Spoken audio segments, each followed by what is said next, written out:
শুধু সবসময় শুনতাম কালবৈশাখী ঝড়। আসলে কালবৈশাখী ঝড় যে কী করতে পারে বা কতটা ভয়ানক হতে পারে সেটা নিজ চোখে ২০২৬-এ এই সময় আমি না দেখলে কখনোই বুঝতে পারতাম না। এত পরিমাণ প্রচণ্ড বেগের বৃষ্টি এবং এত পরিমাণ বাতাসের প্রবাল চাপ, যেটা নিজ জায়গায় দাঁড়িয়ে না থাকলে কেউ কখনো অনুভব করতে পারবে না। আমরা যখন কালবৈশাখী ঝড় শুরু হয় তখন সব মানুষই ভয়ে তাড়াহুড়া করে নিজ নিজ স্থানে বা বাসায় ঢুকে যায়।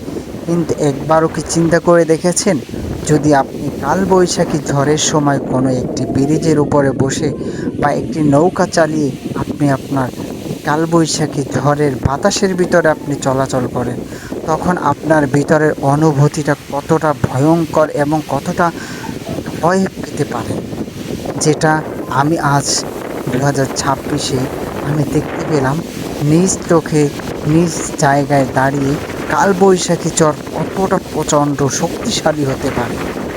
তাই সাবধান, এখনো সময় হচ্ছে।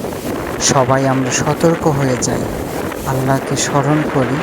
আল্লাহ যেন আমাদের সকলকে দুনিয়ার সকল বিপদ আপদ থেকে আমাদেরকে রক্ষা করেন। সবাই ভালো থাকবেন, সুস্থ থাকবেন।